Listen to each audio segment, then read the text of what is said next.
Le soleil, les merveilles du pays, un réveil de fraîcheur et de vie. Ensemble, vivons un moment de nostalgie. Mesdames, Messieurs, bonjour, ravi de vous retrouver en cette matinée du 21 novembre 2020. Nous serons ensemble jusqu'à 10h30. Ce matin, nous allons nous intéresser à l'environnement en compagnie d'une association qui nous vient de Béjaïa. C'est une association qui investit dans l'environnement. Cette fois-ci, ils ont eu beaucoup d'activités en faveur des plantations et en faveur du reboisement. Nous parlerons également d'une passion, une passion pour le cyclisme, puisque nous allons avoir un invité passionné de cyclisme.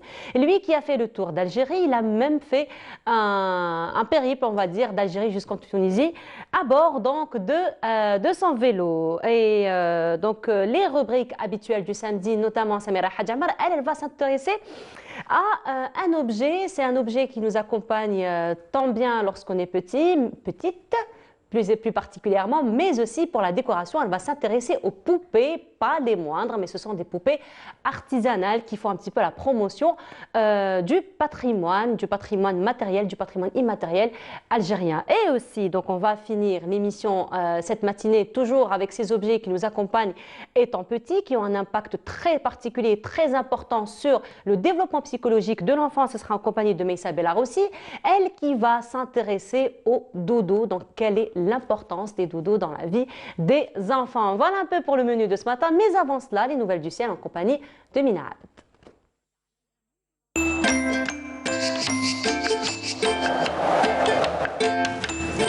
La météo vous est présentée par Mobilis. Mobilis, أينما كنتم. Bonjour Mina. Bonjour. Comment ça va? Ça va? On a été bien mouillés hier. Oui. Par la pluie. Oui. Enfin. Surtout le réalisateur. Ah ben voilà. Crémo. Eh ben Voilà. le challenge, c'était pour Mina cette fois-ci. Donc voilà. Bon, il a non, plu hier et il a plu sur l'ensemble des villages, je pense, hier. Hein. Donc Oui, il y a eu quand même... On a même eu droit à un BMS. Ah oui. De niveau orange. De niveau, voilà. Tout à fait. Ouais. Effectivement. Ça va continuer aujourd'hui? Ça va continuer. Alors un peu plus de détails? Oui. On y va. Alors bonjour à tous. Effectivement, le BMS reste. Quand même. Oui, oui. Allez. BMS de niveau orange pour aujourd'hui concernera les régions du centre et de l'Est du pays. Et ce BMS prendra fin à partir de cet après-midi, 15h. Le cumul variera entre 30 et 50 mm. Et donc pour cet après-midi, le ciel restera toujours nuageux, couvert parfois sur le centre et l'Est du pays, avec des pluies assez marquées également, des pluies accompagnées d'orages, un ciel nuageux vers la partie ouest, on notera des vents assez forts, jusqu'à 50 km/h vers les côtes centre et est. Sur la partie sud, eh bien, le ciel restera voilé. Sur la Sahara, le nord, Sahara, le Sahara oriental, nuageux. Sur les oasis et puis dégagé vers l'extrême sud, le Hogar et le Tassili. Les températures de cet après-midi, eh bien, elles restent en baisse avec sur la moitié nord, un minimum de 10 degrés à Batena, 12 degrés à Djelfa, 20 degrés seulement à Alger, Oran, 23 degrés à Tlemcen, 20 degrés à Ghardaya, 21 degrés à Hassim Saoud, Bachar, 26 à Adrar et Ain Salah et enfin 30 degrés pour l'extrême sud. On passe tout de suite à l'état de la mer pour cet après-midi. Eh bien, on notera une mer agitée vers l'ouest du pays, très agitée sur le centre et l'est avec des vents entre 30 et 40 km vers la partie ouest, entre 30 et 50 km/h sur le centre et l'est. Place tout de suite à l'Asie pour aujourd'hui. On notera un ciel couvert avec des pluies, notamment à Bangkok, Singapour, Jakarta, Hong Kong, un ciel dégagé à Tokyo, nuageux à Manille et Pékin. Côté Mercure, on notera 33 degrés à Bangkok, 32 à Singapour, 32 également à Jakarta, 32 à Manille, 26 à Hong Kong, 33 à Pékin et enfin 19 degrés à Tokyo. Très bonne matinée et à tout à l'heure midi.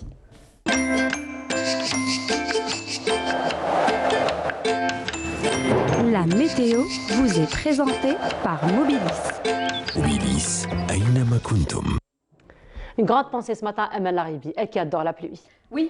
Voilà, elle attendait la pluie avec impatience depuis un elle bon est bout de temps. gâtée. Elle est gâtée. Voilà, on est tous gâtés finalement, il faut le On en dire. avait Voilà. besoin. Exactement, c'est la période en C'est plus. la période. Merci beaucoup Mina. Merci Donc à on te vous. retrouvera tout à l'heure après le journal télévisé du à midi fait. et 19h aussi. Et 19h. Voilà, merci Mina, bonne Merci. journée et on continue avec une pause musicale en compagnie de Caméléon qui nous interprète Yazdina et n'oubliez pas que notre émission est sponsorisée par Coral Peinture.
comme vous l'avez si bien remarqué, c'était Babylone et non pas Caméléon. Donc on demandera à Nassima, notre script, de nous programmer Caméléon pour bientôt, pourquoi pas.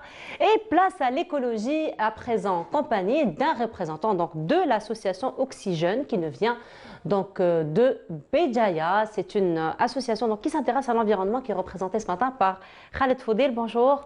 Bonjour, مرحبا بك. Allah يسلمك, marhaba. Alors, vous êtes donc le représentant de l'association Oxygène. Donc, il y a un joli jeu de mots, pardon. Oui, Oxygène. Voilà. Oxygène, c'est le nom choisi par l'Assemblée générale élective qui a été tenue donc, le 22 décembre 2015 pour avoir l'agrément par la suite le 12 avril 2016. Donc, Oxygène. Politiquement, c'est l'oxygène. C'est l'oxygène. Mais littéralement, c'est oxygène. Ça veut dire la jeunesse. C'est l'oxygène de la société lorsqu'il y a une jeunesse dynamique, une jeunesse motivée, une jeunesse qui travaille. Donc, il y aura quelque chose dans la société. Voilà, donc c'est un très joli jeu de mots, très représentatif, il faut le dire. Alors, Oxygène, donc, si on l'a bien compris, existe depuis 2016. Donc, ça fait déjà 4 ans que vous êtes sur terrain. Quels sont vos principaux objectifs ? Très bien. Donc, l'association Oxygène a été créée. Donc, déjà, même le premier objectif, il est dans son nom. Association Oxygène pour la promotion et la conservation du patrimoine naturel et historique de Darguina. Darguina, donc, c'est une région, c'est une commune de Béjaïa, chef-lieu de Daïra, qui rassemble donc 3 communes, Taskeriout, Itzmaël et Darguina. Donc, le principal objectif, c'est la conservation et la promotion du patrimoine naturel et historique. Deuxième objectif, c'est lutter plaidoyer pour le classement du massif des Babor et Tababor. Comme vous savez bien, Béjaïa, donc, il est caractérisé par c'est un terrain de montagne, donc de chaîne de montagne. Les Babor, découvrir quelques photos. Les Babor et Tababor, voilà. Donc on est bien gâté quand même par la nature, des paysages, de biodiversité très remarquable. C'est la raison d'être de notre association. On fait aussi de l'encouragement des initiatives des jeunes visant à l'éducation environnementale et citoyenne et aussi la préparation de la jeunesse aux défis de développement durable. Donc l'Algérie s'est inscrite il a signé et ratifié toutes les conventions du développement durable. Donc nous, en tant que société civile, on doit s'y mettre pour l'application et la promotion de la notion du développement durable. Le dernier objectif, donc, c'est la promotion de l'écotourisme et des sports de montagne. Parce qu'on a remarqué ces dernières années, il y a une effervescence des sports de montagne, parapente, randonnée et tout ça. C'est quelque chose de bien pour la nature. Mais malheureusement, on a constaté que ces sorties et ces randonnées sont accompagnées par des gestes qui ne sont pas écolos. C'est des gestes qui sont nocifs pour il y a des gens qui mettent le feu et qui laissent, ça provoque des feux de forêt. Il y a des déchets aussi qui provoquent de la pollution, ainsi de suite. Donc nous, à travers nos actions, à travers la promotion des sports de montagne, des randonnées, donc on fait d'un côté le tourisme et aussi on fait des campagnes de nettoyage sur place. Donc c'est-à-dire on fait la promotion de la nature et aussi sa protection. Voilà. Alors quel est un petit peu l'intérêt et l'engouement des jeunes par rapport à vos initiatives ? Est-ce que les jeunes s'intéressent, ils viennent vers vous, ils collaborent avec vous ? Oui, depuis la création de l'association, donc en 2016, on a commencé timidement parce que on a vécu une expérience qui n'est pas vraiment encourageante à Darguina. On a vécu un désert associatif, il n'y avait pas beaucoup d'associations qui travaillent, il y avait uniquement quelques associations sportives à caractère sportif.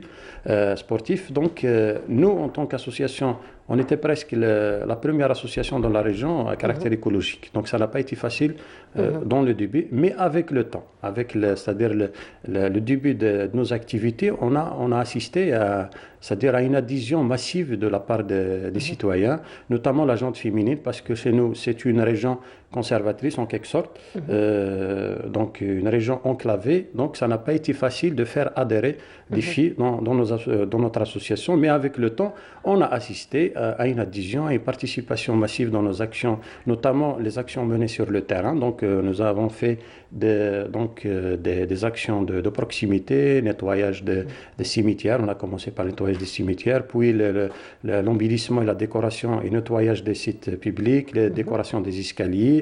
On a commencé aussi à faire des opérations de reboisement au niveau de notre région, malgré qu'elle est bien boisée. Et, nous avons de très jolis paysages, une forêt, la faune, la flore très remarquable, mais malheureusement qui est subie des problèmes et des pollutions, des décharges sauvages un peu partout, des décharges communales et des décharges sauvages de la part des citoyens, des entreprises. Il y a aussi des rejets industriels, des zones d'activité, des huileries qui travaillent dans la saison donc, de collecte des olives, qui rejettent c'est-à-dire les lexivia, des déchets liquides sur l'oued d'Agrioun, qui est donc une zone naturelle qui doit être normalement protégée, mais malheureusement, il subit vraiment un massacre écologique. Donc tout ça, ça nous amène à fournir beaucoup plus d'efforts et travailler davantage pour sauver ce qu'on peut sauver sur le terrain, malgré que l'association en elle-même, seule, elle ne peut rien faire. Donc il faut qu'il y ait une adhésion déjà de la société,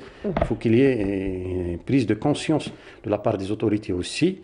C'est ce qu'on a, à travers nos actions de terrain, on a poussé les autorités à intégrer, notamment la DGS qui nous encourage chaque fois, et l'API de Béjaïa qui nous assiste. Et dernièrement, avant-hier, on a signé une convention de partenariat avec la direction de l'environnement de la wilaya de Béjaïa pour donc dresser un plan d'action sur le terrain pour donc éradiquer déjà les décharges sauvages et aussi promouvoir l'éducation environnementale, notamment au niveau des écoles et des établissements scolaires. Alors voilà, pour rester dans la même lancée donc, de toutes ces conventions et de cette entente que vous avez avec les institutions de l'État, donc on a vu à travers les photos qui défilaient, ce sont de vos photos d'ailleurs de l'association qui défilaient, donc vous travaillez en commun accord et en collaboration étroite avec ces institutions, notamment la Direction Générale des Forêts, particulièrement donc l'événement que vous avez lancé cette fois-ci par rapport au reboisement.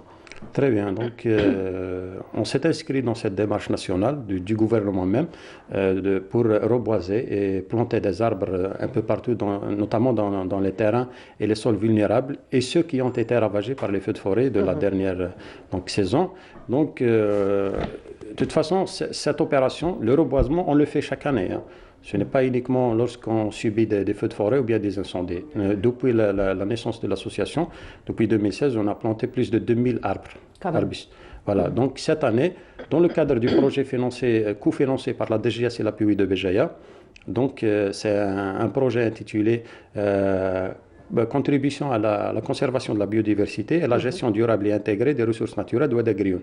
Donc on a inscrit parmi ces objectifs, c'est la compensation carbone à travers la plantation de 500 arbustes de différentes, c'est-à-dire des différentes espèces qui seront implantées dans plusieurs régions, notamment donc notre région, elle est menacée par c'est une région riche en eau. En même temps, elle est accidentée. Donc, beaucoup de sols sont vulnérables et sont donc exposés au mouvement de terrain.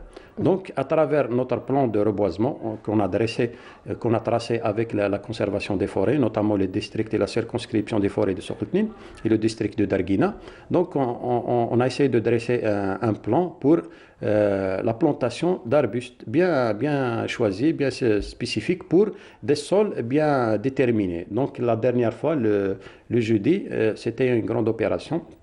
On a planté une centaine d'arbustes, donc d'espèces de chêne-liège, de platane et de peuplier. Voilà. Ici, c'est la particularité de la région. Hein, exactement, aussi. Exactement. Parce que dans le boisement, c'est pas un geste comme ça arbitraire, planter pour planter. Non. Nous, dans nos opérations de reboisement, on choisit bien l'espèce dans le sol adéquat avec lequel, c'est-à-dire, il va assurer quand même son rôle et va grandir et ainsi de suite. Donc, on a planté de l'équilibre écologique, pour assurer l'équilibre écologique. Exactement. En même temps, pour la compensation de carbone, comme je viens de le citer tout d'abord, parce que notre région, elle est connue par ses décharges sauvages. Il y a plusieurs décharges sauvages, donc il y a des fumées partout, notamment c'est l'Oued Agrioun. Voilà. Oui, alors justement, Khaled Foudel, par rapport à toutes ces décharges sauvages, par rapport à un petit peu peut-être au manque de conscience, par rapport à la protection de l'environnement, qu'est-ce que l'association fait pour ça ?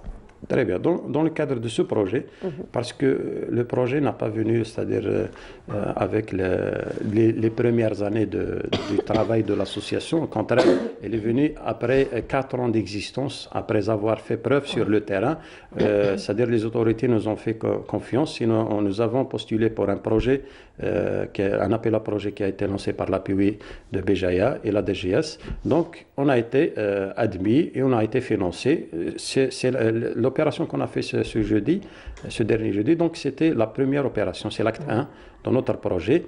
Et par rapport à ça, donc Alors, on nous voit quand avons même plusieurs. des- on voit quand Voilà, même vous des- voyez des très bien photos, l'état dans lequel se trouve le Oued Agrioun. Vraiment, il souffre vraiment, alors que, c'est-à-dire, il abrite des espèces particulières. Il y a la loutre d'Europe qui est, par exemple, une espèce qui est menacée d'extinction, qui vit dans le Oued Agrioun. Il y a aussi la citelle de Kabylie aussi, qui Oui. est une espèce endémique qui Endémique, n'existe pas effectivement. ailleurs. Il existe chez nous. Bon, donc, il y a beaucoup d'espèces. Il y a le singe magot ici, aussi qui est protégé par la loi, mais qui souffre dans notre région parce qu'il y a les feux de forêt, il y a les décharges sauvages, il y a la contamination des ressources en eau. Donc, tout ça, ça crée un environnement vraiment Hostile, déjà, pour, hostile pour la croissance et la reproduction du singe magot. Donc, indirectement, l'homme dans notre région, ou bien à travers les autorités et les responsables, on participe à la distinction de cette espèce. Mais par rapport, c'est-à-dire à sa beauté, son existence sur le terrain, les gens prennent le risque de stationner devant des virages pour prendre uniquement des photos avec du singe. Donc, mais c'est bien de prendre des photos, mais il faut Faut le qu'on préserver. contribue à conserver cette espèce parce qu'il est beau, il est ainsi de suite. Il participe aussi dans l'équilibre écologique de la région. Donc on doit ça c'est des photos qui ont été prises donc c'est le cerf de Barbarie, dans le massif de Lac Fado, dans une visite pédagogique organisée par notre association. Donc, vous faites aussi des visites pédagogiques oui, destinées à... destinées aux écoliers, donc écoliers, très bien. les élèves du primaire, du CUM et du lycée. Nous avons visité énormément de sites, même le parc national de Taza, parc national de Béjaïa, de Gouraya. Donc, on travaille déjà même avec le PNG, le parc national de Gouraya, par rapport à ça. Donc, toute cette problématique dans laquelle souffre l'Oued Agrioun comme zone naturelle. Donc, nous avons inscrit plusieurs projets, parmi ces plusieurs actions, dont le projet de Oued Agrioun, qu'on a nommé projet Oued Agrioun. Donc, c'est pour faire face aux déchets et à la pollution des déchets ménagers, donc l'installation de 3 opérations pilotes au niveau de notre région pour le compostage des déchets. Pourquoi? Très Parce bien. que le compost, il représente 60% des déchets ménagers. Le 40% qui reste, c'est du plastique, c'est du papier, ainsi de suite. Mais si on Il arrive sera à probablement maîtriser... destiné au recyclage, pourquoi pas. Exactement. Les deux parties, donc 60% c'est du compost, c'est de la matière organique, tout ce qui est épluchure et tout ça, ce qu'on utilise à la cuisine, donc on peut le composter. Ça va créer donc un pesticide et un bon fertilisateur pour le sol. Il est même déjà trop demandé par les pépinières et les gens qui travaillent dans l'agriculture. Donc, comment se fait-il qu'on jette des choses par lesquelles on peut gagner de l'argent? Donc, à travers l'installation... Et de la santé aussi. Exactement, de la santé, parce qu'on va déjà gagner de l'argent, en même temps minimiser un déchet, c'est-à-dire l'empreinte écologique de ce déchet sur le terrain, parce qu'une fois qu'il est jeté dans une décharge sauvage ou bien une décharge communale, qu'est-ce qu'on fait avec? On allume le feu. Le feu, donc, il prend du temps, notamment que la matière organique, elle est humide. Donc, ça prend du temps et ça dégage des odeurs Des gaz. insupportables, des gaz et donc toxiques pour la santé. Déjà même c'est une information, dans une campagne, une caravane médicale organisée au niveau de la commune de Melbou, ils ont constaté à travers les consultations qu'une grande partie de la population a été atteinte de l'asthme.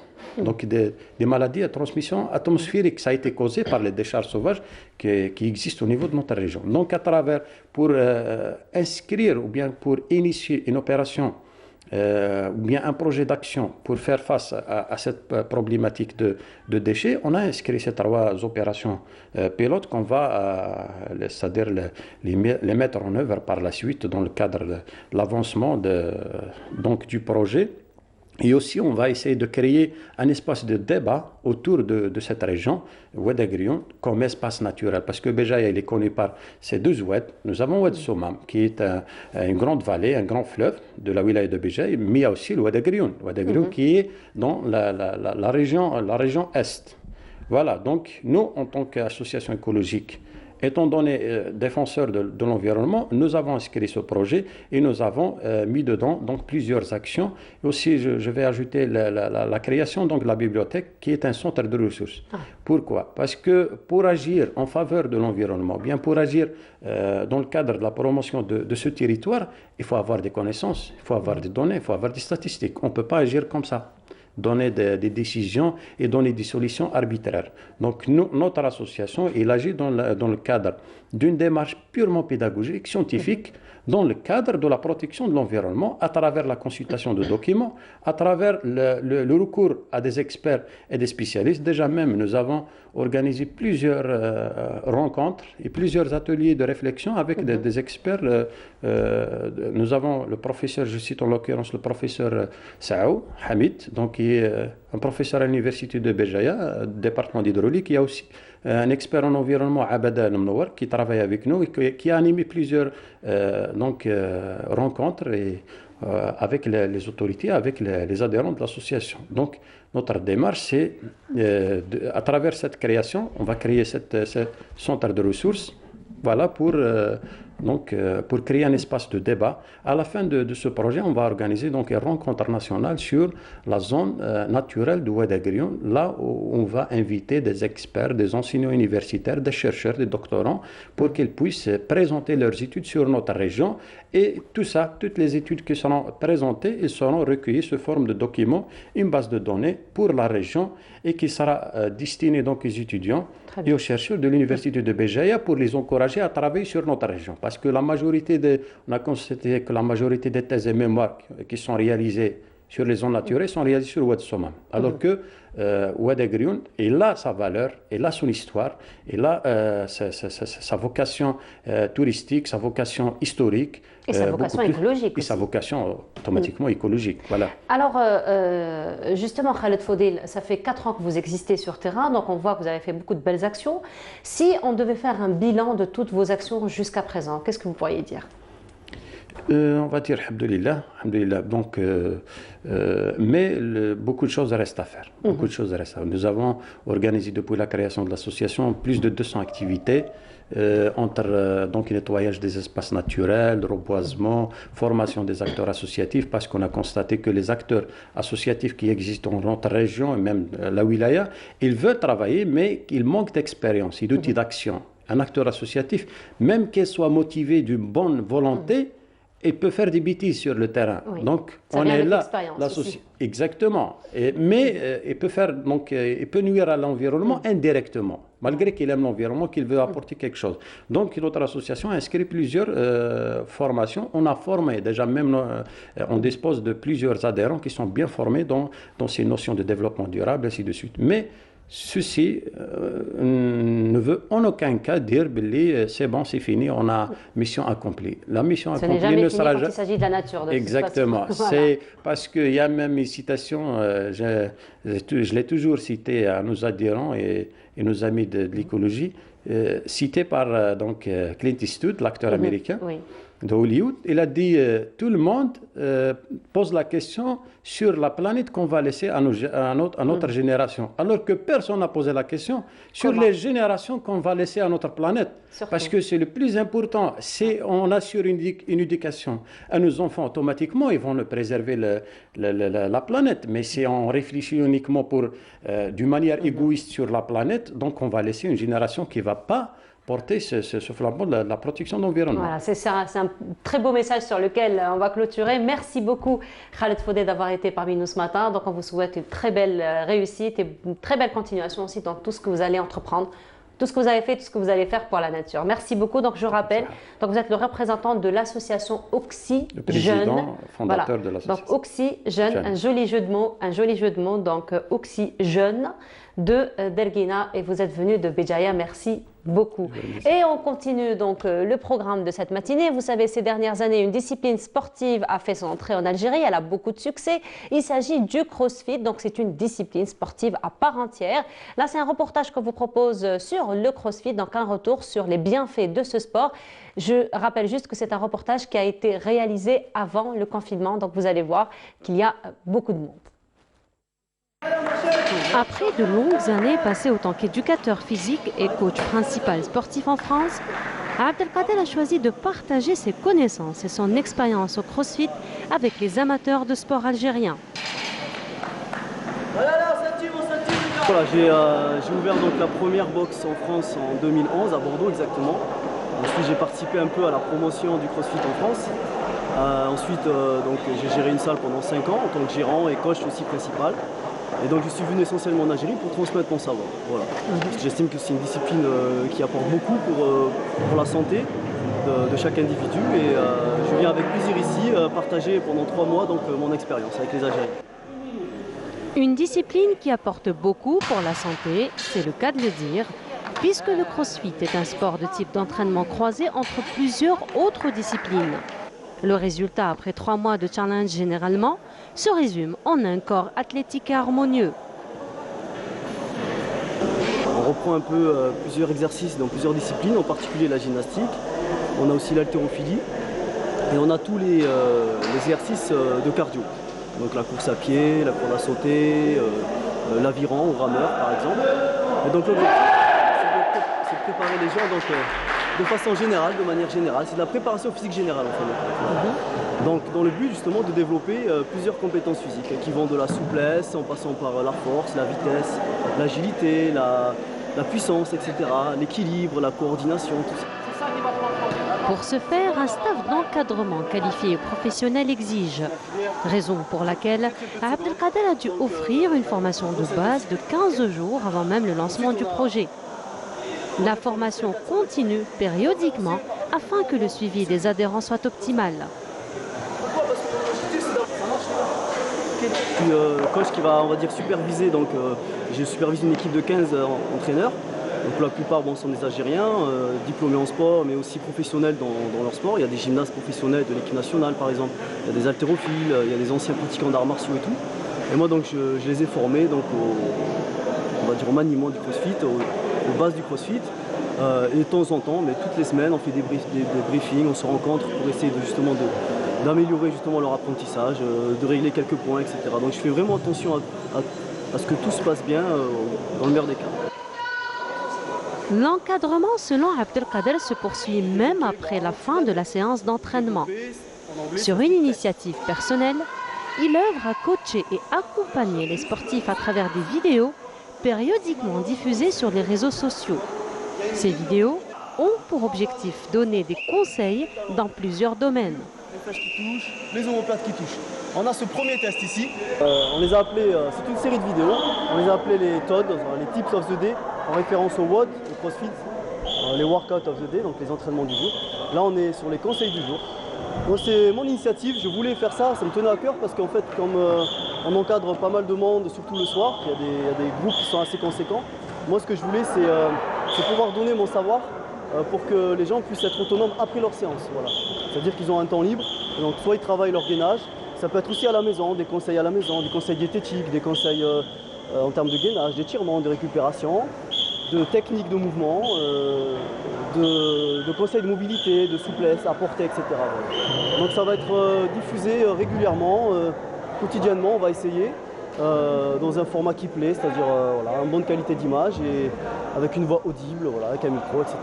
Sur quel support? Alors ça va être diffusé sur la page de la salle, c'est-à-dire de la box CrossFit, The Hangar Gym, voilà, sur Facebook.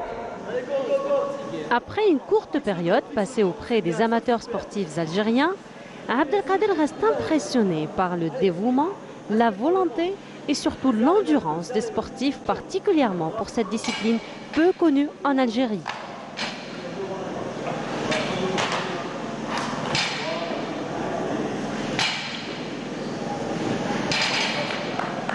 Allez, on s'active les gars.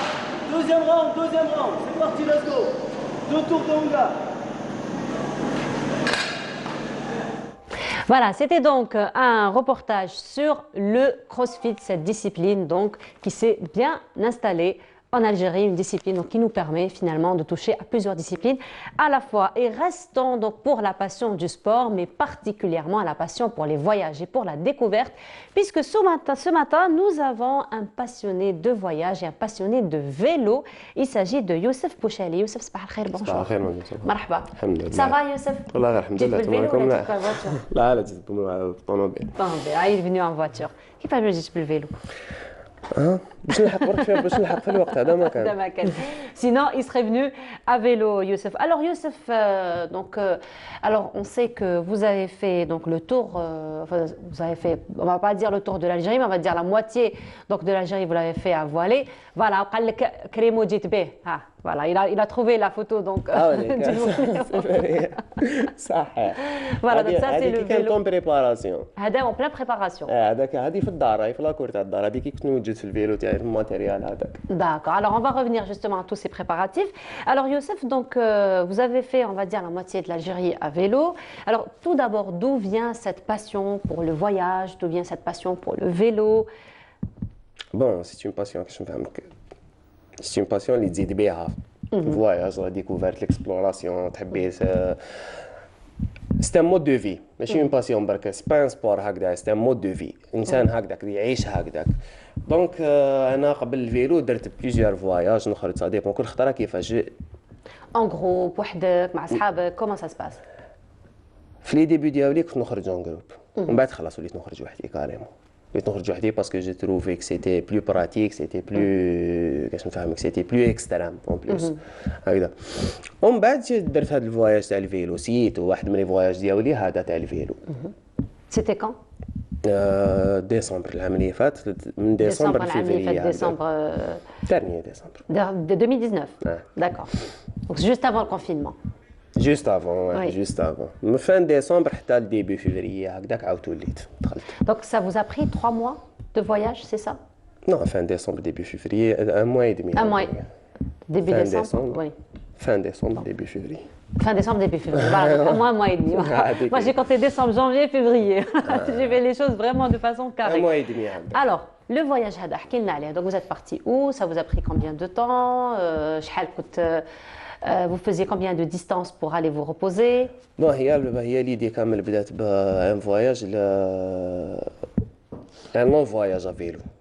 Ça fait longtemps que j'ai étudié le voyage هذاك mais مازال ما قدرتش نديرو ريالمون. مازال ما قدرتش Les conditions n'étaient pas réunies. Les conditions les moyens بزاف عفايس باش تروح للفواياج هذاك حبيت ندير ان لون فواياج فريمون ان لون فواياج دونك هذا تقدري تقولي درتو كوم اونترينمون صغير افيلو شغل بريباري جبت ماتيريال حوست خصها بري دو طون باسكو ماتيريال بروبليم تاع نيت. Matériel, quand vous dites matériel, vous parlez de quoi le matériel? Qu'est-ce qu'il faut avoir comme matériel pour aller en voyage? كي تشوفي بالك لو كان شفتي في التصاور تشوفي مام لي بوشات تاع لي بوشات. Ça c'est vous.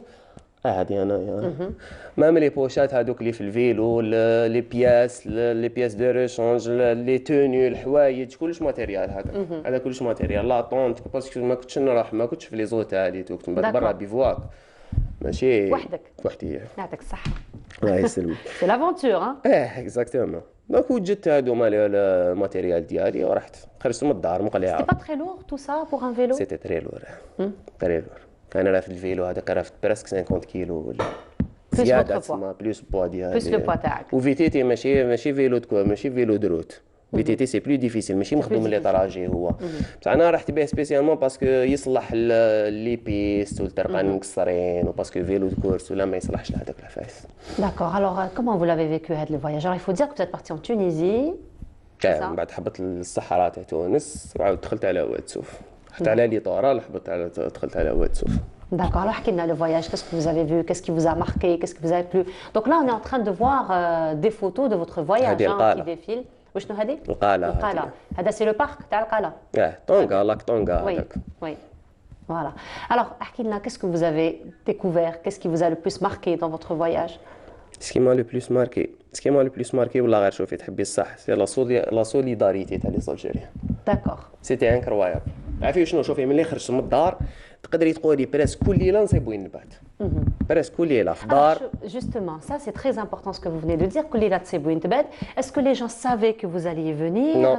Comment ça s'est passé? الناس اللي تعرفني دوكا تبعني في فيسبوك بون باسكو انا ما نقولش مانيش حاط ليتينيرير ديالي وين راهو باسكو انا ديجا ما على باليش واش من طريقه انا حنا ناخذ ديك. سي لافونتور نتايا سي. ايوا يفو توجور ليسي ليسباس هذاك تسمى او فيلينغ. ايوا اكزاكتومون باسكو الا تراسيت كلش او مليمتر من بعد شو خلاص بروغرام هذاك ماشي فواياج ماشي افونتور دونك انا توجور نخلي ليسباس هذاك تاع لافونتور دونك ما نديرش ايتينيرير سوا مي وشنو بلا هذاك الشيء الناس اللي كانت تتبع تعرفني فيسبوك ما بالش وين راني رايح بصح توجور وين نروح نصيب نصيب ناس نصيب عيب بلا ما تقولي لهم ما تمشي في ما طريق تعرفهمش واحد. انت ما الناس نعرفهمش هذوما، والله pas ما نعرف حتى واحد، ماشي ما نعرفهمش، ما نعرف حتى واحد فيهم.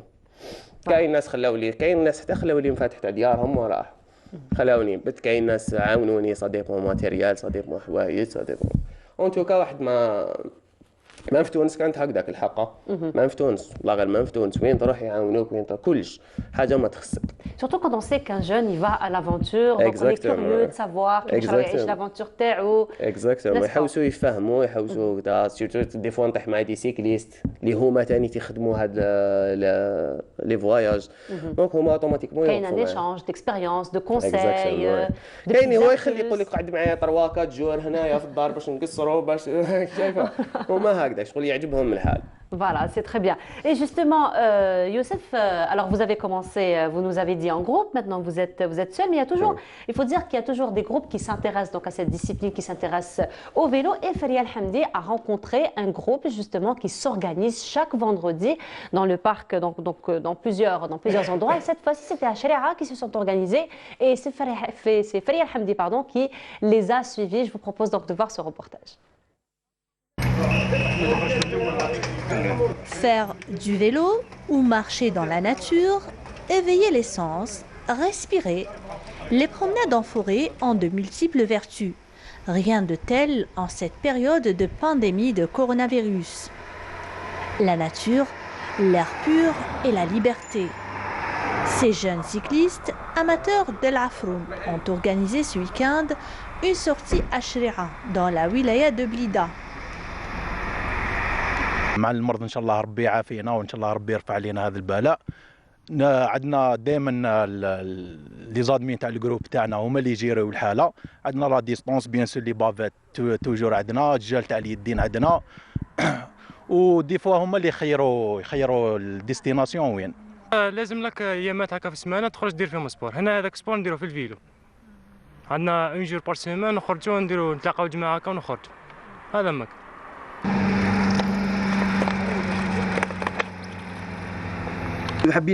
حابين نجيبوا لا جونيس نحوا لهم هذاك الفيد اللي في حياتهم. سي عباك دوكا ما كاينش، ما عندناش ما ناش نهضروا على الدوله ولا من نهضروا حنا نقولوا ما كاينش لي زانفراستركتور لي جون يقدروا يخرج ديك الطاقه اللي فيه، يخرج ديك الزعاف، يخرج ديك الانرجي ديبوردونت. عباك كاين اللي عنده انرجي ديبوردونت ما كاينش وين يخرجها، تلقاه يروح للطريق العيانه. حنا واش درنا؟ حنا اون فولو كريي ان جروب اللي نجيبوا لا جونيس هذيك. ما نقولوش لا جونيس المليحه ولا حنا كاع ملاح، حنا عندنا كاع ملاح، ميم هذاك اللي جو سي با واش يدير، حنا كاع ملاح، حنا كاع نقولوا بلي ملاح. برك عنده انرجي راحت اطرافع، حنا نعاودوا نجيبوهم يخرجوا معنا. une bonne ambiance. Chaque vendredi on organise des sorties. وعلاش؟ باسكو لو ستريس هذاك تاع السمانه كل واحد خدام، رانا عباك لو ستريس تاع الكونفينمون، سورتو الكونفينمون داير لنا ستريس بزاف في حياتنا. الوغ واش نديرو لو فوندردي نخرجوا هذاك كاع لو ستريس، يخرج كاع، لازم يخرج باش كي ديماري لو ساندي ديماري دي نوفو سوفل. فوالا قال لي هذيك السمانه قال ليها بيان.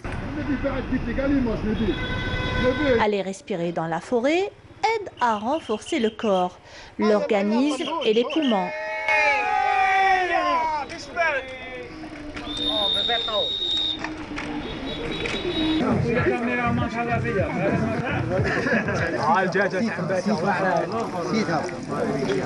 Pour information, chaque vendredi, on organise une sortie تاع الهوات الدراجات العفرون les cyclistes. Et éventuellement, chaque lundi de la semaine, il y aura automatiquement une réunion pour désigner l'endroit et pour organiser la sortie du vendredi. Alors comme ça, tout le monde sera au courant vis-à-vis la page de notre groupe. Alors pour les sorties, chaque semaine, on décidera où aller avec une seule sortie. Une sortie, des fois on fait une sortie de longue distance et la semaine prochaine une sortie à moyenne distance. أنا راح نديرو الشوا اليوم. alors جبنا واحد تشكتوكا ترك تجي accompagner مع الشوا. c'est pour ça pour éviter الماكلة تاع برا. ما يخفاش عليك حنا خدامين في لا سومان نجو فان سومان هذه نديجاجيو ونحو ستريس هذاك مع الكونفينمون هذا اللي ان شاء الله على المنبر القناه تاعكم ربي يرفع علينا الوباء هذا ان شاء الله. تسمى نديستريسيو شويه صافا نجوزو ان بون مومون. ما نكذبش عليك لو فات اللي تدخلي نهار الاول المجموعه تبقاي شاك سومان تسناي في هذاك النهار بفارغ الصبر كما نقولوا. Se connecter à la nature permet de se déconnecter du quotidien et plus largement de contrôler ses émotions, de s'apaiser et de se ressourcer. Cette balade de santé exige un équipement obligatoire, dont des gants, des casques et des protège-genoux, sans oublier bien sûr bavettes et distanciation oblige. Mais comment les arbres peuvent-ils nous faire autant de bien? Les scientifiques ont prouvé que la fréquentation des arbres diminuait le taux de cortisol, un indicateur de stress, donnait un coup de fouet à notre système immunitaire. L'air frais est vraiment bon pour la santé. Les promenades en forêt feront toujours du bien. Et voilà, c'était donc un groupe que Feriel Hamdi a rencontré au niveau de Shri'a et Youssef est toujours parmi nous et Youssef il préfère être solitaire. Hein Youssef? Ah oui, bien sûr. Hein? Rachi هذا ما يساعدكش؟ لا با فريمون لا ماكسيموم اونفان الا كانوا زعما ان جروب ولا كانوا زوج ولا بالك دومي مال عندي زوج صحابي ولا ثلاثه اللي نخرج معاهم ماشي متزاير توانسه لقيتهم خطره مازالني اليوم نخرج معاهم بالك سي لي سول اللي نخرج معاهم ما نخرج مع حتى واحد وحده. عندك un tempérament plutôt calme, plutôt solitaire, plutôt Exactement. Déjà حنا نروحوا لتما باش نريحوا ماشي باش يكون غاشي. Voilà. Alors ça c'est un gâteau que le groupe justement cycliste a offert à Canal Algérie, donc à l'occasion du reportage qui a été fait par Feriel Hamdi. Donc on les remercie, on leur dit qu'il a été vraiment excellent ce gâteau. Merci encore une fois. Alors Youssef, être cycliste solitaire, donc quitter carrément le pays pour aller dans un autre pays, même si le pays est voisin et frère, et donc il y a toute cette solidarité entre les peuples, revenir au pays, partir comme ça pendant 2 mois, quelle est un petit peu la réaction des parents? Bon, ils sont toujours contre au début. Bien sûr, automatiquement, ils sont toujours contre. Même si ça c'est l'instinct des parents. Hein. C'est l'instinct. Toujours contre au début, toujours. Mais en fin de compte, خلاص يخليوك en plus شو نقول لك. C'est-à-dire هما اللي يوليو يحوسوا عليك ويوليو ينكوراجيوك في الاخر باسكو اون فان كونت ما واش رايحين يقولوا لك. Voilà, finalement ils vont comprendre la passion, ils vont encourager la passion et on va faire un grand bonjour à votre maman parce que c'est elle qui nous a contacté d'ailleurs pour vous. Elle est toute fière hein. Même si on sait qu'elle a هي اللي كانت كونتر ما كاش اللي كان كونتر قدها. ما كاش اللي كان كونتر قدها هي. Finalement دوكا ما كاش واحد ينكوراجي قدها. ما كاش واحد وكي تولي هما اللي يفرحوا. Voilà. شغل يحسوا بلي معليش جاز اكسبيريونس مليحه بصح في الاول توجور. Voilà, c'est vrai que votre maman est très fière de vous parce que d'ailleurs c'est elle qui a contacté l'émission pour vous recevoir. Voilà, et donc c'est sûr, il y a d'autres projets, j'imagine, parce que plus on avance, plus on a envie d'aller plus à l'aventure. Donc هذا le périple تاع la Tunisie تحبط للصحراء تاع واتسوف وتطلع هذا كامل c'est tout ça c'est un entraînement. Ça c'est plus de 2000 km. Voilà, alors لا c'était un essai هذا حبيت نسيي الماتيريال حبيت شغل كاش نفهمك. حبيت نتيستي باش نعرف اكزاكتومون واش كاين في التيران واش ما كاش. والانجيرونس تاعك peut-être ثاني. الانجيرونس ديالي l'entraînement برك. هي صح ماهوش في الانترينمون يكذب عليك صح كامل سي اون كيسيون دو مورال بسيشيك يفو افوار لي نيرف فريمون سوليد باش دير ان ايتينيرار كيما هذاك كونديسيون مليحه سي امبورطون بيان سور بصح صح كامل راهو في المورال. Elle nous regarde votre maman maintenant? Normalement. Elle nous regarde. Elle s'appelle comment madame? Jamila.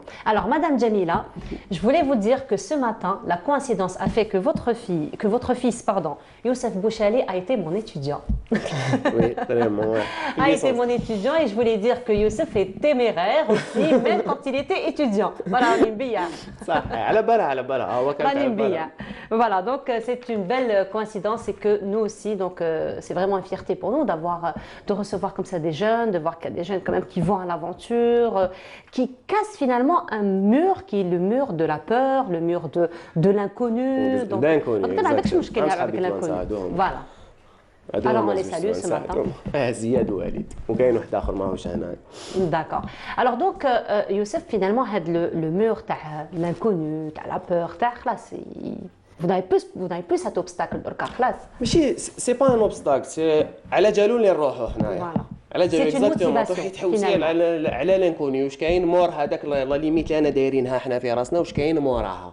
C'est ça votre motivation. هذيك هي لا موتيفاسيون. Il faut toujours passer dépasser les limites هذوك اللي عندنا باسكو كاين اون سيرتين ليميت هكذا دايرينها لروحنا بصح تحوسي تشوفي واش كاين موراها. هذاك هو كما نقولوا حلاوتها كامله تما.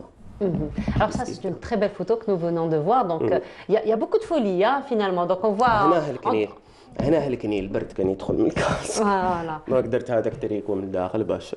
Alors donc Térico, hein, vraiment c'est système D quoi. On va aller vers le système D. Youssef, peut-être j'ai une autre question à vous poser. Donc voilà, alors on voit que vous êtes en symbiose avec la nature. Hein, donc vous avez de très belles vues, vous pouvez découvrir de très belles vues. Mais il y a autre chose, Youssef. Alors il faut dire que lorsque vous allez comme ça, vous prenez la route, donc à vélo ou donc avec vos amis, vous êtes aussi confronté un petit peu à la pollution des voitures, non? Ça vous dérange pas? Ça dérange bien sûr. Ça dérange. Au contraire, يحطوك en danger de vital كما نقولوا يحطوك en danger vraiment en danger. Donc تسمى كي تكون في لا فيل ولا في بلاصه هكذا سي ما توالمش كامل واش راك دير مع لا فيل تاعنا ما توالمش كامل مع الترقان تاعنا ميم كي تخرج يفو تخرج كي انا بور موا رايي انا كي نخرجوا لا ناتور ولا يفو با تخرج في لي بور تاع لا ناتور كيما نقولوا البور تاع الغابه ولا يفو تدخل مليح لداخل باسكو سينون البور كيما قلتي لا بوليسيون المشاكل كاين لا سيركيلاسيون لونكومبرومون تو سكي با بيان كاين مام تقدر يطيح في مشاكل دي جون ديزاغريسيون تما الانسان يفو ميو يدخل لداخل قد ما تدخلي لداخل شوفي سبحان الله سي كونترير قد ما تبعدي عليه تدخلي لداخل قد ما راكي اون سيكوريتي فهمتيني en sécurité déjà par rapport aux agressions que vous l'avez dit en sécurité par rapport à la pollution par rapport à tout. Vous êtes gâté par la nature. Exactement, parce qu'en nature واش كاين لي زانيمو ما يدناوش حاجه ما تدناها لك. Oui. À part ça, il faut تبعد لداخل هذا ما كان. Vous avez rencontré quoi comme animal? Bon pour l'instant ديوبا لي سانج. ديوبا. ديوبا direct. كاين ديوبا معمره هنا في تيكزدا معمره. J'aime bien. معمره. Il y a aucun souci, on n'a pas de problème avec ديوبا. وما جينيرالمون اللي كاين بزاف ديوبا لي سونغلي. شنو ثاني؟ Mais vous n'avez jamais été attaqué? Non, jamais, mais يدناوش ليك. Ah, il y a votre maman qui nous regarde là.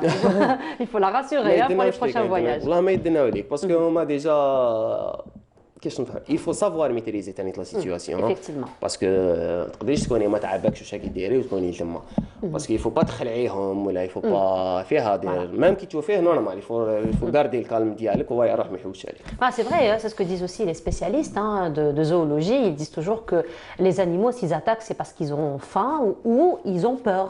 ديجا كي تكون ديجا اون كاش نفهمك اون باز تاعنا حنا كي تكون فريمون بعيد وراك خايف كاين دي زانيمو ولا il faut دير الحس كي تكون تمشي باش هما يسمعوك من البعيد يهربوا فوالا باسكو il faut pas تخرج فيه فاس ا فاس دونك لازم يفوت دير الحس كاين ياخذ معاه سيف اللي يصفر ولا. Alors là c'est une photo très particulière donc vous n'êtes pas toujours gâté par le soleil لا هنا تميزرنا هذيك تميزرتوا هذه ميزيريا هذيك جاوني صحابي توانسه ميزيريا حلوه هايله طلعنا تيكزدا وغلبنا الضباب غلبنا الضباب ضربنا قيل 2 جور ولا 3 جور باش عاودنا خرجنا من الجبال هذيك. كيفاش كنتوا تباتوا برا؟ نباتوا برا 3 جور برا في طونط. وكيفاش كنتوا ديروا مع البرد؟ سيلانس ريفيراتور. عندنا ماتيريال تاعنا مسحوا شنو يبقى البرد برد صديق نشوفوا لا سيتوياسيون كيفاش كان دي فوا نهار دي فوا كل خطره كيفاش. داكور لي فوت كون درتوا لي فوت كون بيان سور لازم فوت كون تموت في بلاصه كيما هذه بيان سور. راك تسمع كريم قال لك تموت بيان سور. واحد صاحبي هنا واحد صاحبي تونسي حرق رجليه في النار بلا ما فاق. داكور كانوا خلاص ما جولي باسكو غلبنا الضباب انا اللي كنت الجيد تاعهم من تماك وشنو غلبنا الضباب ما صبتش طريق منا لهنا ما تشوفش تما تبحرنا لداخل. Voilà. Heureusement que vous n'avez pas été seul aussi. Hein. Heureusement qu'il y avait, vous étiez au moins à 3. Non, même هادوك. هادوك هي هكذاك خير. Voilà. Alors Youssef, Des projets? Le prochain voyage تاعك? Prochain voyage, Inch'Allah, en Afrique du Sud. Inch'Allah. À vélo, toujours? À vélo, ouais. À vélo, Inch'Allah. Eh bien, j'espère qu'on va vous recevoir. Déjà avant, on vous aura peut-être par téléphone pendant pour voir un petit peu ce que vous faites et après pour nous raconter votre aventure. Inch'Allah. Merci beaucoup Youssef, ça a été un plaisir de vous recevoir. Et puis on vous souhaite un très beau voyage et un grand bonjour à vos parents qui vous soutiennent. Voilà, merci beaucoup Youssef, je vous dis à très bientôt Inch'Allah. Et voilà, donc on continue le programme de notre émission et là ça va être... alors justement, on va aller du côté de l'Afrique, Youssef, à travers notre reportage, puisque Samira Hadj Amar a rencontré une Africaine qui est établie depuis quelques années en Algérie. Il s'agit de Jamila Maïga, c'est une grande artiste, elle qui fait la promotion de toutes les couleurs, donc de toutes les couleurs donc africaines à travers de très belles créations. C'est Samira Hadj Amar qui l'a rencontrée et je vous propose donc de voir ce portrait et je vous rappelle que notre émission est sponsorisée par Coral Peinture.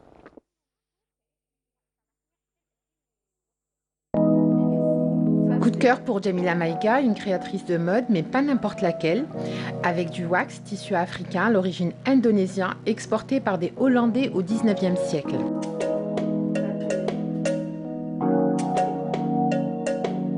Qu'importe l'origine, l'essentiel est dans le motif géométrique, la couleur vive et la touche ethnique. Une touche qui s'installe dans nos penderies. On adore, surtout quand c'est combiné à la noblesse d'une cause. Ça, c'est des coussins en fait de confort pour les femmes justement qui ont le cancer. Tu sais, quand je crois que c'est celle auquel on a fait une ablation du sang, ça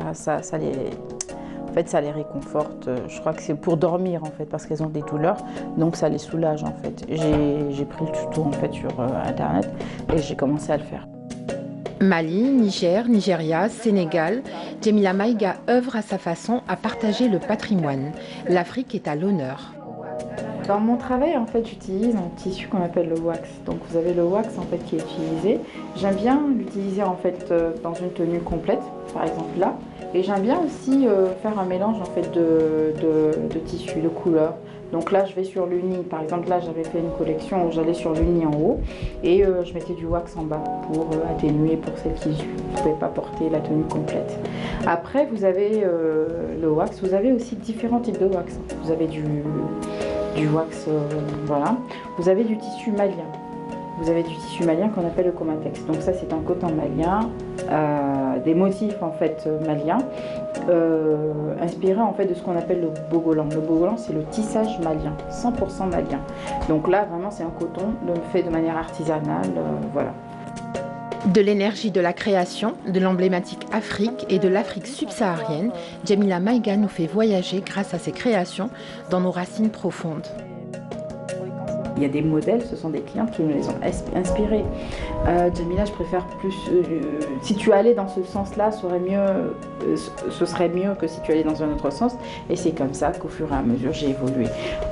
Ce que j'aime en fait dans mon travail, c'est le fait d'avoir pu construire en fait des modèles qui plaisent aux Algériennes parce que justement c'est au fur et à mesure en fait des rectificatifs, des changements de ce qu'elles aiment et de ce que je fais que voilà on est arrivé à certains résultats qui ont marché d'ailleurs.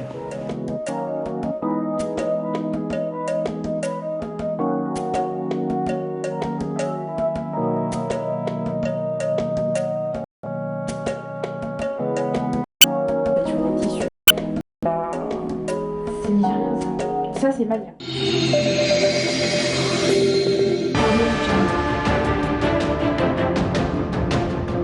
Enfin, une peinture algérienne aux normes internationales. Tous vos besoins en peinture intérieure, peinture métal, préparation de support ou peinture extérieure, choisissez Coral Peinture. Coral Peinture, c'est les mains. C'est les maths à faire.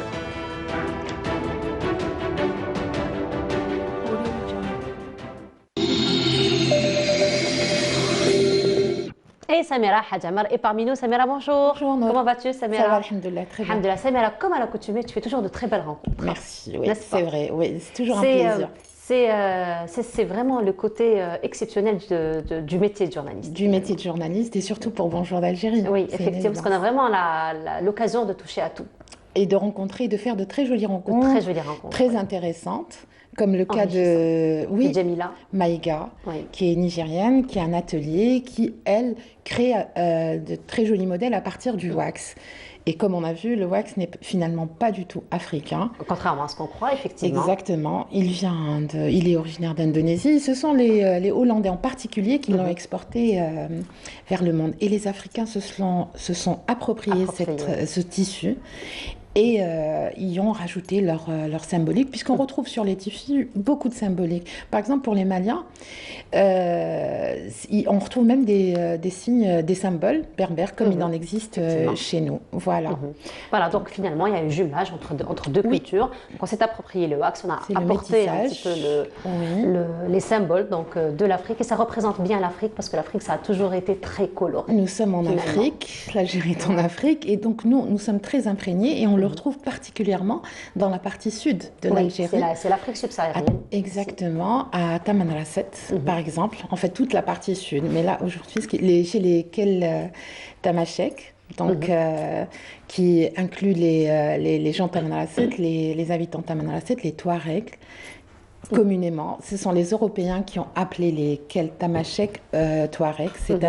En fait, c'est un mot dont on a du mal exactement à définir l'origine, puisqu'il paraît aussi que ça vient de Libye, qu'il y aurait une région qui s'appelle Talga, et donc de Talga, il y a une variation vers Touareg. Les Européens qui venaient donc dans ces régions, et chez nous aussi à Tamanrasset, ont utilisé ce terme. Et justement, les Touaregs, c'est notre sujet de ce matin. Oui, plutôt le vêtement Touareg. Voilà, le patrimoine. Oui, alors le masculin, le vêtement masculin Touareg, que l'on voit exactement. Imposant. Très beau, alors celui-là est de circonstance parce qu'il est fait à partir de le tissu. À l'origine, c'est une étoffe comment on appelle ça, du basin. Voilà, utilisé aussi au Mali. Hein. Alors, on va le dire Mali, Niger, Mauritanie, Libye, tout ça, puisque les Touaregs sont originaires de toute cette région d'Afrique, du Sahara central. Et donc, qu'est-ce qu'on voit? Le chèche. Le chèche est d'importance. Pourquoi? Le blanc, en général, ils ne le mettent que pour... alors, c'est un signe de respect. Il symbolise le respect. On le met pour des jours particuliers. Voilà, on peut l'associer au noir aussi. L'indigo. L'indigo, c'est vraiment pour les grandes célébrations. C'est d'ailleurs, quand ils mettent... c'est la couleur violacée, bordeaux, voilà qu'on voit. En général, ça détend sur la peau. Et c'est comme ça que les Européens ont surnommé les Touaregs les hommes. Exactement.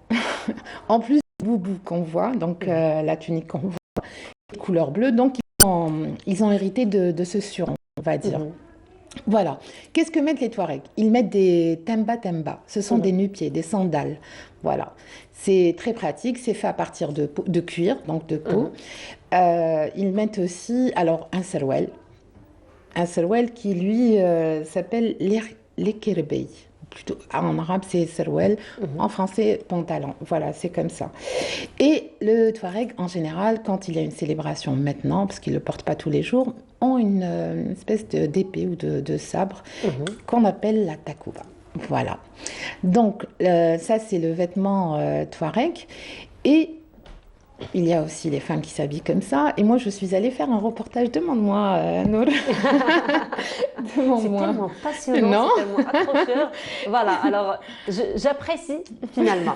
Alors, oui, je te demande. Donc, tu es partie comme à l'accoutumée, comme j'ai l'habitude de le dire, parce que toi, tu ne reviens jamais les mains vides quand tu viens au plateau. Exactement. Et donc, Samira, effectivement, elle est partie, elle a un petit peu, on va dire mis en valeur la tenue traditionnelle, mais à travers un objet très particulier. Oui, le folklore. La poupée aussi. Oui, la poupée. Alors, les poupées, pourquoi? Parce que j'ai trouvé une artisane qui fait des poupées avec des tenues traditionnelles algériennes. C'est magnifique parce qu'on se rend compte de l'étendue, de la richesse, exactement, des poupées, du vêtement algérien, exactement. Traditionnel algérien. Traditionnel. Il y a une variété infinie. Une femme, une Algérienne, quand elle décide de se marier, elle a un choix terrible pour donc son défilé de mariage. Ça peut aller de la Gandora, donc Fergani, de Constantine. Ça peut être la Shiddat Lemsania, qui, elle, a été classée au patrimoine mondial en 2012. Donc, c'est un très joli costume. Ça peut très joli costume qui pèse très lourd. Qui pèse lourd. Je garde un grand souvenir. Tu as porté la Shidda. Ah oui, j'ai porté la Shidda. D'accord. La soirée de l'Henna. Oui. Il y a un vêtement aussi qu'on va voir tout à l'heure sur les poupées, c'est la lila, c'est un petit boléro qui était accompagné d'un serouel. Alors celui-là a tendance à disparaître puisque le caraco, aujourd'hui on le porte avec un serouel donc shelqa et une veste en velours ou en brocart, enfin ça dépend. Maintenant, vraiment ça suit les tendances et ça suit les goûts de chaque... ça se modernise, ça tout en gardant cette touche Tous traditionnelle. les vêtements se sont modernisés. Quand on sait qu'à la base, l'homme, l'être humain, a commencé par s'habiller avec des peaux de bêtes et qui, pour se protéger du froid ou des intempéries, a évolué avec le temps. Au début, c'était par besoin. Aujourd'hui, on a des goûts, il y a l'esthétique, il y a des tendances. Il y a le besoin aussi parfois qui s'impose par rapport... on a bien envie d'être dans des vêtements plutôt pratiques parce que la vie, elle est beaucoup plus dynamique que ce qu'elle était auparavant. Exactement. Il y a mal à venir au travail en caraco. Par exemple, voilà. Même si c'est très joli, même si c'est très gracieux, mais ensuite, sur le plan pratique... Par exemple, la femme algérienne a tout le temps porter le haïk. Par exemple. Dans le quotidien, comme pour les fêtes où il était fait à partir de soie. Il y a la couleur blanche, il y a la couleur écrue.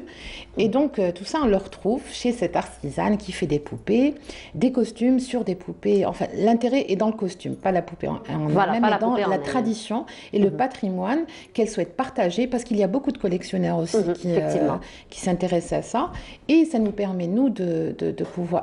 ça lui permet à elle, surtout, d'apporter sa contribution à la conservation du patrimoine donc folklorique. Oui, c'est... Et on va voir tout ça en images. Samira, comme à l'accoutumée. Allez, c'est un reportage donc de Samira Hadjamar qui s'est intéressée aux vêtements traditionnels qui sont faits ou qui sont portés par des poupées. Voilà.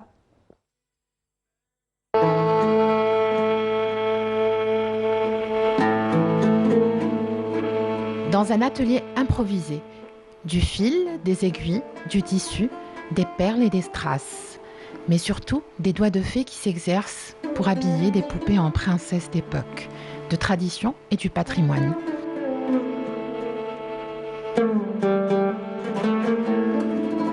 كما par exemple هنايا عندي الحايك ديجا تاع زمان وتاع دوكا ماشي كيف واش كانوا يلبسوا كيما هنايا عندنا لو بتي جيلي تحتها هذه سي اون توني فريمون قديمه.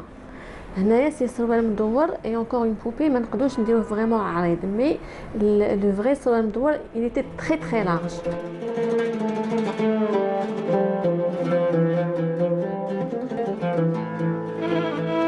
Un parcours atypique. Après des études en droit et une carrière qui s'annonçait en robe noire, Shahrazad a choisi finalement ce qui l'a fait vibrer.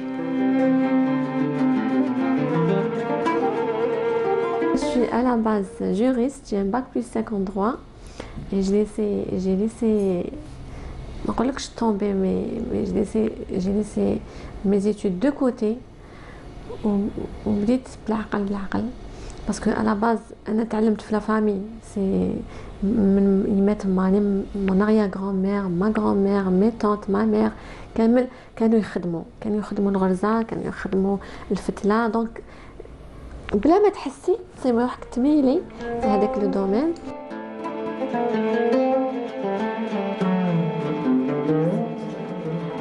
Karakou, blousa waharania, tissernest, hayek, des tissus, un savoir-faire, un héritage qui se perpétue à chacune des créations de l'artisane.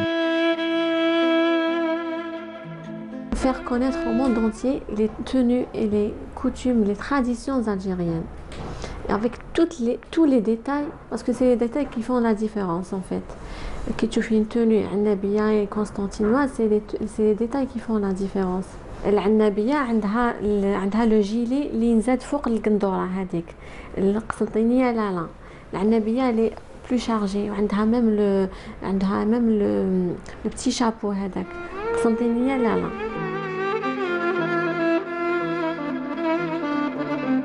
Une tradition, oui, mais une passion pour certains collectionneurs en Algérie.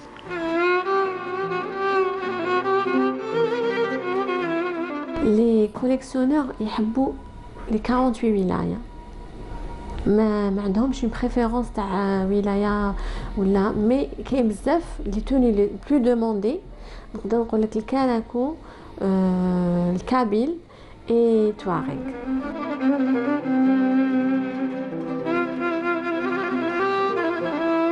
Voici donc l'univers magique de Shahrazed, une artisane que l'on peut retrouver sur les réseaux sociaux pour découvrir ou peut-être acquérir l'une de ces merveilleuses poupées folkloriques. Voilà. Alors, j'étais en train de demander l'adresse tellement que c'est magnifique à voir. Oui, elle travaille chez elle. Oui. Elle n'est pas très loin, elle est aux sources. Enfin, entre Bermandres et les sources. Voilà, donc, elle a une page Facebook. Elle travaille chez elle, donc elle n'a pas encore d'atelier. Voilà, alors on le disait pendant le reportage, Samira, que c'était beaucoup plus difficile de travailler sur des tout petits espaces comme ça que de travailler un grand caraco, par exemple. Hein, parce que le détail y est. Et puis, elle se donne de la peine puisque elle travaille donc en miniature et elle travaille de la même manière que si elle travaille. C'est-à-dire elle y met de la dextérité et du savoir-faire pareil. C'est tout petit. Elle met les accessoires Shahrazed Okil Harajan. C'est très joli. C'est l'ancien. Sauf que par exemple pour le Sarwal Mdouar, c'est ça, oui, Sarwal Mdouar, qui normalement fait 14 mètres, elle réduit pour la poupée. Bah, oui, c'est normal. Ce ne sera pas 14 mètres, c'est normal. Exactement. Donc elle va dans le détail, elle rajoute même les bijoux, et c'est ce qui fait la particularité. Ce qu'on voit, c'est ce qui fait la particularité du travail de cette artisane. Donc elle fait aussi beaucoup de recherches. C'est quelqu'un qui a fait du droit. En fait, à la base, elle aurait dû être avocate. Elle a travaillé en tant que juriste, mais elle a choisi quand même de suivre. C'est la passion qui a pris le dessus. Oui, et elle a eu en héritage, puisque son arrière-grand-mère était Malma Zahera, qui, elle, a appris aux femmes à la Casbah à coudre. Donc, et dans sa famille, justement, il y a beaucoup de couturières. Ah, son investissement a été très intelligent parce que là, on va vraiment vers la promotion. Donc, c'est vraiment une poupée qui pourrait voyager, qui pourrait faire une très belle promotion. Qui voyage, puisqu'il y a des étrangers qui achètent et qui prennent. Et donc, c'est comme ça qu'on partage le patrimoine. Et, il faut dire que ce sont des objets de collection aussi inestimables. Hein. Et estimable. C'est pas un jouet. Hein, c'est pas un jouet. Ça peut être un jouet, mais ce serait dommage. Ça nous a accompagnés en tant que poupée. Les poupées nous ont bien accompagnés étant petites, effectivement. Oui, mais, en tenue traditionnelle. Non, les poupées. Je parlais des poupées. Oui. Enfin, en tout cas, à mon époque, il n'y avait pas de poupées avec des tenues traditionnelles. Hein. Moi, j'aurais aimé en avoir. Mais j'en ai, étant adulte, je parlais des poupées de collection avec les tenues traditionnelles, mais pour la collection, bien sûr, parce que j'en joue plus avec.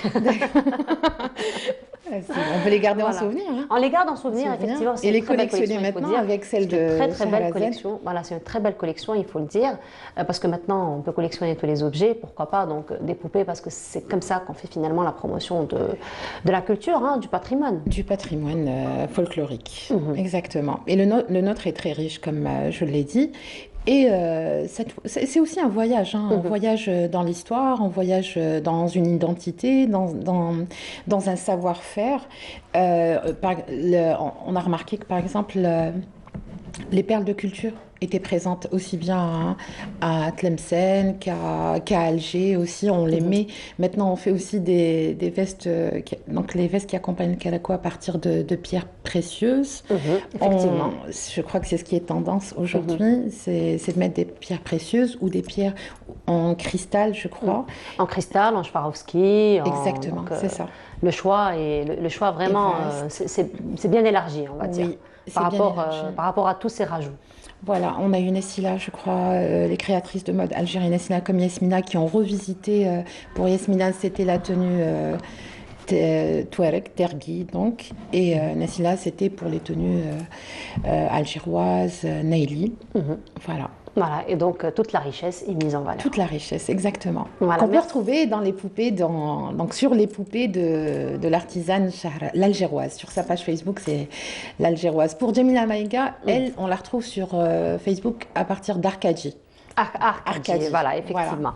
Merci beaucoup, Samira, encore une fois, pour ce beau voyage, comme à l'accoutumée. Donc, on se retrouve la semaine prochaine, Inch'Allah, avec une autre thématique aussi intéressante et passionnante. Merci beaucoup, Samira. Alors, on rappelle que notre émission est sponsorisée par chorale, peinture. Ce sera une pause musicale que nous... Au fait, Samira, les doudous, ça te dit? Oui. On va en parler dans un petit moment. J'adore les doudous. Voilà. Ça nous a bien accompagnés C'est aussi. qui Voilà, met les effectivement. doudous. Ça accompagne toujours quelques adultes, hein, il faut se Bien dire, sûr, les doudous. oui. Voilà. Alors, comme je le disais, donc, ça va être une pause musicale que nous vous proposons à présent, donc, pour accueillir Maïssa dans un petit moment qui, elle, s'intéresse aux doudous. Et donc, ça va être une chanson des enfants du monde, et sachez bien que cette chanson, elle est donc réalisée sur un montage image. Le montage image, c'est Rania, la nièce de notre rédactrice en chef Amal Almi, qui s'est donc proposée pour faire ce montage image qu'on vous propose donc de voir.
Sur le plateau, et sur le plateau nous avons un grand dodo qui est en train de dormir avec un dodo, là vous pouvez le voir, hein.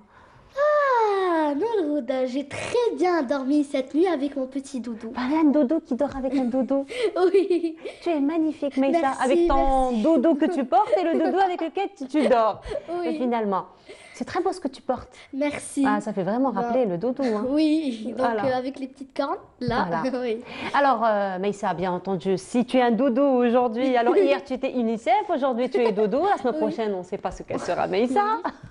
Et le plateau, il est bien garni de dodo. Exactement. Ah, ça fait rêver tout ça, hein, finalement. Oui, oui. Voilà. Alors écoute, Maïssa, alors aujourd'hui tu vas décider de parler de dodo. Alors moi, j'étais enfant, bien entendu, j'ai gardé mes dodos jusqu'à présent, en souvenir d'ailleurs. Et donc moi, la seule chose que je connais des dodos, c'est que ce sont des nounours dans une petite peluche comme ça. Mais j'imagine que toi, tu as fait tes recherches et tu vas nous donner une définition plus précise des doudous. Oui, donc le doudou, nana, parfois, on l'appelle comme ça. Comment? Nana. Nana. Ah, d'accord. Le petit bébé qui ne sait pas encore parler. D'accord, ça je ne savais pas. Oui, il peut porter plusieurs noms, mais ce qui est sûr, c'est que votre enfant ne le lâche plus. Oui, donc il peut prendre la forme d'un tissu, d'une tétine, d'une couverture, d'une poupée à chiffon, d'une peluche, etc. Ça veut dire qu'une tétine, on peut dire que c'est un dodo aussi? Oui, exactement, parce que l'enfant peut croquer parfois, enfin je dirais pas croquer, mais mordre la peluche. Donc voilà, on peut dire que c'est une tétine ou tout autre objet qui retiendra l'attention de votre enfant et qui viendra l'apaiser. Il fait son apparition dès 8 mois et disparaît avant 6 ans. Généralement, l'enfant l'abandonne dès qu'il s'est fait des copains à l'école. Preuve qu'il aura grandi, évolué et qu'il s'est senti assez valorisé et capable d'avancer par lui-même.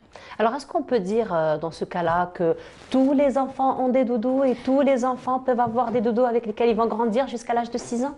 Alors non, car il faut savoir savoir que certains enfants n'ont pas de doudou, mais ils en ont un à l'intérieur. Donc ils vont eux-mêmes créer leur propre doudou intérieur à l'aide de pensées rassurantes qui vont lui permettre de fuir face à certaines situations. D'autres ne ressentent pas le besoin. Ils ont acquis une sécurité intérieure et vont s'ouvrir au monde spontanément. Il est inutile de chercher à leur imposer un doudou. Donc les doudous, c'est beaucoup plus pour apporter un sentiment de sécurité aux enfants. Exactement, ça rassure l'enfant. Voilà, son rôle est de rassurer l'enfant. Ça veut dire que pour les enfants desquels tu parles et tu dis qu'ils n'ont pas de doudou, ça veut dire s'ils ont des frères et des sœurs qui vont s'occuper de lui, une maman qui va beaucoup s'occuper de lui, il n'aura pas besoin de doudou? Non, forcément pas, parce qu'il n'est pas toujours avec ses parents. L'enfant, parfois, quand il dort, il ne va pas dormir avec ses parents, il dort dans sa chambre, et donc il y a quelqu'un avec lui. Il y a toujours quelqu'un avec lui, et c'est son doudou. Très bien. Donc voilà. Donc le doudou est un objet transitionnel qui fait, comme je te l'ai dit, le lien entre la famille et le monde extérieur. Le doudou, son rôle, c'est de rassurer l'enfant. Quand celui-ci n'est pas à la maison, quand il est loin de ses parents, il va se séparer un jour ou l'autre de ses parents, quand il part à la crèche, chez la nourrice ou même pour dormir. Le doudou a une odeur qui tranquillise l'enfant et qui l'apaise en cas de fatigue, de douleur ou même de chagrin. Tu sais, il y a certaines mamans, qu'il y a certaines mamans quand elles ont par exemple beaucoup de choses à faire et qu'elles doivent laisser leur enfant. Et l'enfant s'est habitué à son odeur. Donc, ce qu'elles font, c'est qu'elles parfument le doudou de son parfum. Exactement. Et donc, l'enfant va penser que sa maman est là. Sa maman est toujours là. Voilà, effectivement. Donc, c'est un vrai réconfort. Effectivement. Oui. Alors, le doudou est un ami. C'est un repère. Il faut juste le laver périodiquement et éviter de le perdre. Perdre un doudou, perdre le doudou de votre enfant peut être un grand drame. Et surtout si la perte vient vers 2 ans, l'âge de colère et de l'autonomie. Je vais vous donner quelques conseils, comme par exemple, laver le doudou régulièrement. Votre enfant s'habituera que son doudou n'est pas toujours la même odeur. Deuxième conseil, prévoyez 2 doudous identiques que vous lui donnerez en alternance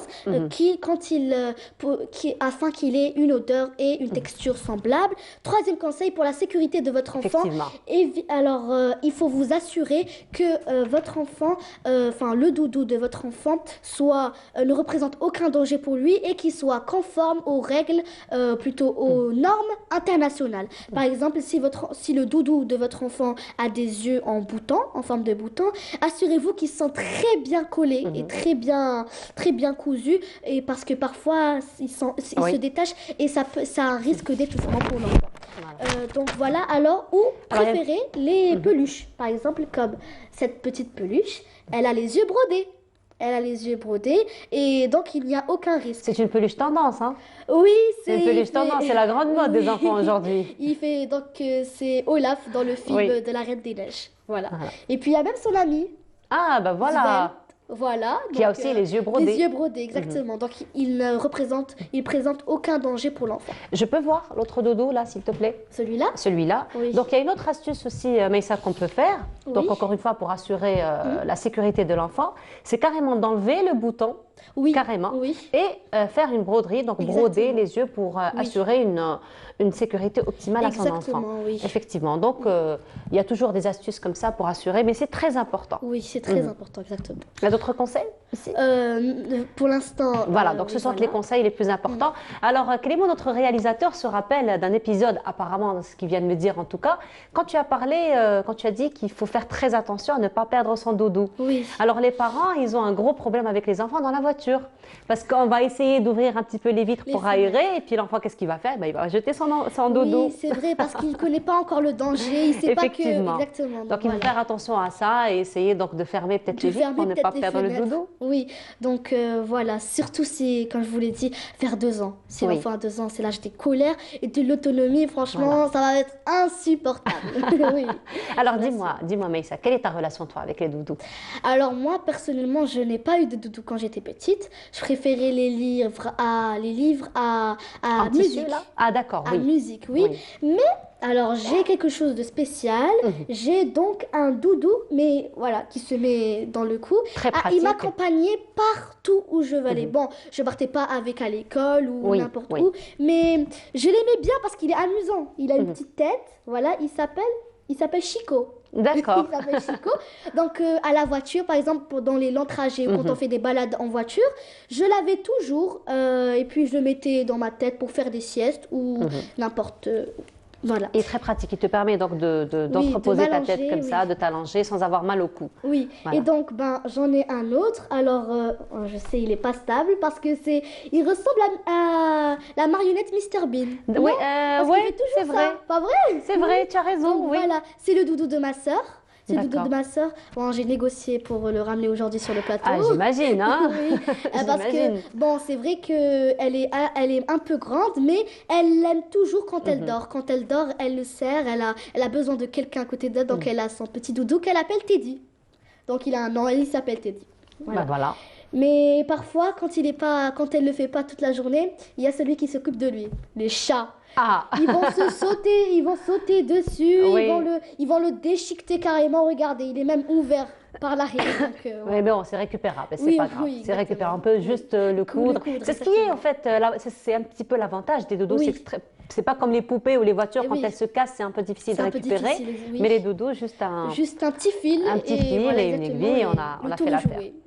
Le tour est joué. Alors tu sais, je vais te raconter une petite anecdote par rapport aux peluches, par rapport donc aux doudous. J'en avais un qui s'appelait Christophe, il était grand comme ça, il était bleu, avec lequel donc je dormais. À un moment donné, je l'avais perdu. Je l'avais perdu à un âge quand même assez avancé, mais j'étais pas pour autant malheureuse. Mais j'ai gardé quand même un souvenir. Et donc tout le temps, je racontais mes histoires avec Christophe. Et quand j'ai fait mes 20 ans, quand j'ai eu 20 ans, donc j'étais à l'université, j'avais des copines donc, qui m'avaient fait la surprise de mon anniversaire. Et figure-toi, qu'est-ce qu'elles m'avaient offert? Un Christophe? Un Christophe, oui. C'est un très beau gâteau, un cadeau plutôt. C'était un Christophe, bon, c'était pas le même Christophe que j'avais quand j'étais petite, bien sûr, mais une peluche panda que je garde jusqu'à présent. Elle est donc sur mon lit. Quand je la vois, c'est juste pour me rappeler un petit peu de ces beaux souvenirs de la faculté. Oui, alors parfois, les doudous, ça peut, quand l'enfant ne dort pas avec ou ne reste pas avec, etc., vous pouvez le faire comme décoration. Ça peut être comme décoration dans sa petite, sa petite bibliothèque. Vous pouvez le mettre comme ça et franchement, ça va faire une très belle décoration. Effectivement, c'est ce que j'ai fait avec mon nouveau Christophe. Oui. Voilà. Je joue pas forcément avec, mais ça fait toujours plaisir de les avoir. Voilà. Et donc toi, tu décores ta chambre donc avec tes doudous? Oui, alors moi, personnellement, tous ces doudous, eh bien, ils sont dans ma chambre. Ils sont dans une étagère. Je les mets tous comme ça, comme ça, et donc je les vois à chaque fois que je suis en train d'écrire ou je vois la télé, je les vois toujours. Et comme à l'accoutumée, Maïssa, tu vas nous interpréter une très belle chanson en hommage à tous ces doudous qui nous apportent du réconfort et de la sécurité pour nos enfants. Mais juste avant, enfin, n'oublions pas l'importance du doudou dans la construction psychologique du bébé. Et alors que tous les parents dont l'enfant a un doudou ou pas se rassurent, le doudou n'a aucune influence positive ou négative sur la vie future de l'enfant. Effectivement. Voilà, peut-être positive, parce qu'on lui donne déjà de l'assurance quand il est bébé. Oui, mais pas négative. Pas négative, alors, voilà. Il n'a aucune influence. Alors, on va t'écouter chanter pour les doudous. Oui, alors je vais vous chanter une petite comptine, Mon doudou et moi. J'ai pas dormi de la nuit, j'étais même pas dans mon lit. Mon doudou et moi, on était partis. Si tu me vois pas, eh bien c'est tant pis. Faut dire qu'on a fait tout doucement. Faut pas qu'ils s'inquiètent les parents. On est allé sur la lune avec une fusée. On a visité Saturne et on est rentré. Au petit déjeuner, j'ai tout raconté. J'ai pas dormi de la nuit. J'étais même pas dans mon lit. Mon doudou et moi, on était partis. Si tu me vois pas, eh bien c'est tant pis. Faut dire qu'on a fait tout doucement. Faut pas qu'ils s'inquiètent les parents. On est allé en Afrique avec mon vélo. On a vu les lions des biques et il faisait chaud. Au petit déjeuner, j'ai tout raconté. J'ai pas dormi de la nuit. j'étais même pas dans mon lit. Mon doudou et moi, on était partis. Si tu me vois pas, eh bien c'est tant pis. On a vu une sorcière au fond d'un placard. Au château des deux moulins, il faisait tout noir. Au petit déjeuner, j'ai tout raconté. J'ai pas dormi de la nuit. Et voilà, nous arrivons à la fin de notre émission. Mon doudou et moi, on était partis. Si tu me vois pas, eh bien c'est tant pis. Waouh, merci beaucoup. Meïssa, alors je te laisse continuer à dormir en compagnie de tes dodos. En attendant, je donne le mot de fin. Merci beaucoup de nous avoir suivis. Nous arrivons à la fin de notre émission. Ça a été un plaisir, comme à chaque fois, de vous accompagner le week-end. Donc, vous retrouverez demain, Inch'Allah, Smaïl Qadi à partir de 8h30. Je vous dis excellente journée à tous. Au revoir.